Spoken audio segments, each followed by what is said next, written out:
the stock has rallied significantly versus the Kospi already this year. So why do we continue to see strength despite the fact that it's another quarterly sales decline?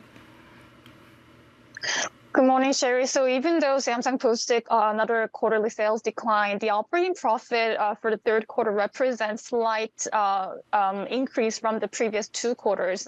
Even though Samsung doesn't give the breakdown for each individual division, analysts estimate that Samsung posted a loss in semiconductor division that was likely smaller than the previous 2 quarters. That probably means that the worst for the semiconductor division may be behind them. And with the memory chip price turnaround, Samsung's semiconductor division might see improvement going forward. Another positive news that may be moving the market this morning is that the Samsung said it will develop next generation high bandwidth memory chip called HBM4 by 2025 to respond to demand from the AI related companies. And what investors have been really closely watching is all the AI related news, and this latest development from Samsung that is it's focusing on developing the next generation chips to respond to the AI may have been also positive to the stock this morning. So, Youkyung, what are the key areas that investors are watching?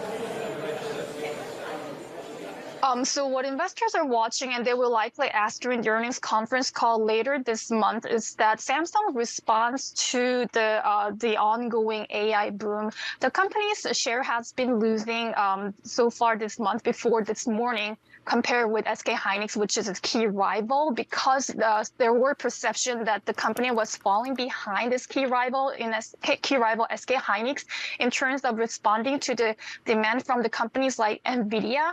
And the rumors that the Samsung was failing to clinch a final deal with NVIDIA was pressuring the stock a lot lately. So I think the key area that investors will be focusing on will be Samsung's response to the latest AI trend, and also the company's own outlook on this memory chip industry. And Samsung, not to mention SK Hynix, of course, got some positive news this week already by being allowed by the Biden administration to expand chip making inside China. But what are analysts saying in terms of the long-term risks that the China-U.S. tensions cause these companies?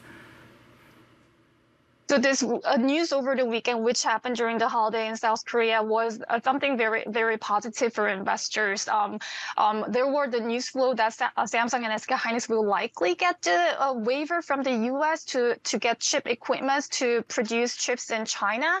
But the surprise part was that the waiver was indefinite one, so the companies would not have to seek another approval every year in order to import the key equipment they need in order to produce and expand chip production in China. So this clears a lot of uncertainties that were hanging over, and the companies will be able to build their long-term plans for the operations in China.